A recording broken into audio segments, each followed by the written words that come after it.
Hello ಎಲ್ಲರಿಗೂ, ನಾನು ಊರಿಗೆ ಬಂದಿದ್ದೀನಿ ನೋಡಿ. ಇದೆಲ್ಲ ನಮ್ಮ ದಾಳಿಂಬೆ ತೋಟದಲ್ಲಿ ಬಿಟ್ಟಿರೋ ಅಂಥ ದಾಳಿಂಬೆ ಹಣ್ಣು. ಸೊ ಎಲ್ಲ ಚೆನ್ನಾಗಿ ಕಲರೆಲ್ಲ ಬಂದಿದೆ. ಸೊ ಇದನ್ನು ಕಿತ್ಕೊಂಡು ಹೋಗೋದಕ್ಕೆ ಅಂತ ಕೂಲರು ಬರ್ತಾ ಇದ್ದಾರೆ.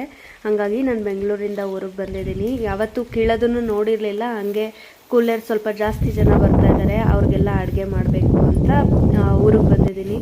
ಈ ಸಲ ಅಂತೂ ದಾಳಿಂಬೆ ಹಣ್ಣು ಒಳ್ಳೆ ಕಲರ್ ಇತ್ತು ನೋಡಿ. ಇವರೆಲ್ಲ ಬಾಕ್ಸ್ ಮಾಡ್ತಾ ಇದ್ದಾರೆ. ಹಿಂಗೆ ಬಾಕ್ಸ್ ಮಾಡ್ಕೊಂಡು ತೊಗೊಂಡೋದ್ರೆ ಹಣ್ಣು ಹಾಳಾಗಲ್ಲ ಅಂತ. ಒಂದೊಂದು ಬಾಕ್ಸಲ್ಲಿ 10 kg ಹಿಡಿಯುತ್ತೆ.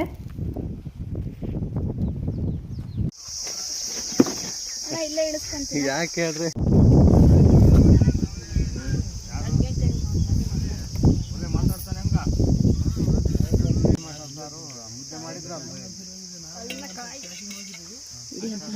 ಹಾಕ್ತಾಯ್ತು ವಿಡಿಯೋ. ಕೂಲರ್ಗೆಲ್ಲ ಊಟ ಕೊಟ್ಟು ನಾನು ಹೊಲದಲ್ಲೇ ಊಟ ಮಾಡಿದೆ.